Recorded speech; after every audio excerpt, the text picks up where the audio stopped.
149 kilometre लंबी नहर होगी, 50 फुट चौड़ी होगी, 12.5 फुट डंगाई होगी, 2300 करोड़ रुपया लगूगा।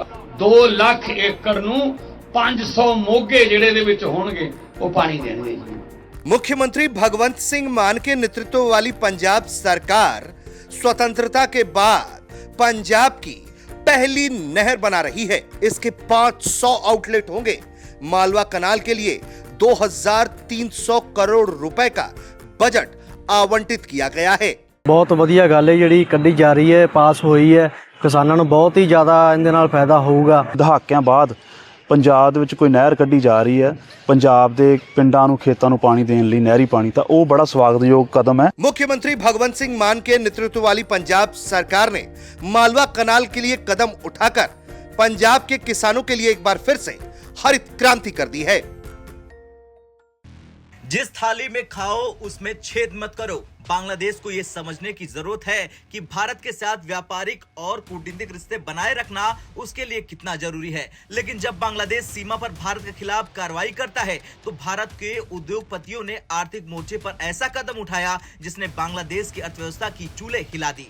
दरअसल मध्य प्रदेश के रायसेन जिले में स्थित मंडीदीप औद्योगिक क्षेत्र, जो भारत के प्रमुख निर्यात केंद्रों में से एक है, उसने बांग्लादेश को सामान का निर्यात पूरी तरह से रोकने का ऐलान कर दिया। मंडीदीप के 450 से अधिक उद्योग हर साल बांग्लादेश को करीब 800 करोड़ रुपए के उत्पाद निर्यात करते हैं। इन उत्पादों में कपास, दवाएं, ट्रैक्टर, ऑटो पार्ट्स और स्टील फर्नीचर जैसे सामान शामिल है। ये कदम बांग्लादेश के उन कूटनीतिक और सीमा पर किए जा रहे अनचाहे विरोधों के जवाब में उठाया गया है जो भारत के धैर्य की परीक्षा ले रहे थे। मंडीदीप के उद्योगपतियों का कहना है कि बांग्लादेश की अर्थव्यवस्था का 70 से 80% हिस्सा भारत के आयात पर निर्भर करता है। ऐसे में भारतीय निर्यात पर रोक लगाने से बांग्लादेश को बड़ा आर्थिक झटका लग सकता है। बांग्लादेश की निर्भरता भारत पर कितनी अधिक है, इसका अंदाजा इस बात से लगाया जा सकता है कि भारत से आने वाले उत्पाद उनकी घरेलू आवश्यकताओं का बड़ा हिस्सा पूरा करते हैं। ऐसे में अगर भारत ने अपना व्यापार बंद कर दिया तो बांग्लादेश को नई चुनौतियों का सामना करना पड़ेगा।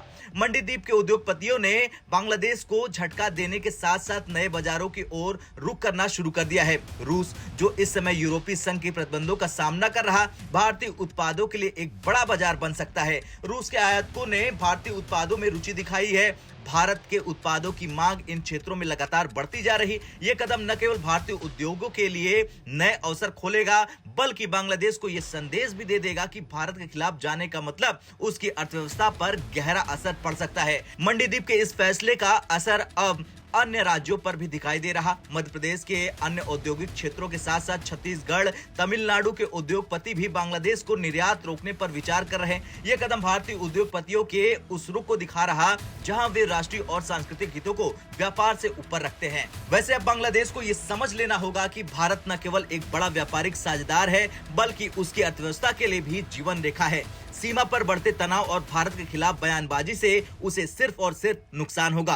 मंडीदीप का ये कदम बांग्लादेश के लिए एक नई चेतावनी है और ये साफ है कि अगर उसने अपनी नीतियों को सुधार कर भारत के साथ सहयोग नहीं किया तो उसे भारी कीमत चुकानी पड़ सकती है। क्योंकि भारत ने हमेशा अपने व्यापारिक और कूटनीतिक रिश्तों को मजबूत करने की कोशिश की है, लेकिन जब कोई देश भारतीय हितों के खिलाफ काम करता है तो उसे उसी की भाषा में जवाब दिया जाता है। मंडीदीप के उद्योगपतियों का यह कदम दिखाता है कि भारत की सहनशीलता को कमजोरी समझने की भूल कोई न करे। खैर, कुछ भी हो, देखना यह दिलचस्प होगा कि बांग्लादेश अब इस फैसले पर कैसे प्रतिक्रिया देता है। क्या वो भारत के साथ रिश्ते सुधारने के लिए कदम उठाएगा या फिर आर्थिक झटकों का सामना करेगा? आप भी बताएं कि भारत ने यह सही किया या गलत। कमेंट कर जरूर बताएं। ब्यूरो रिपोर्ट, भारत तक।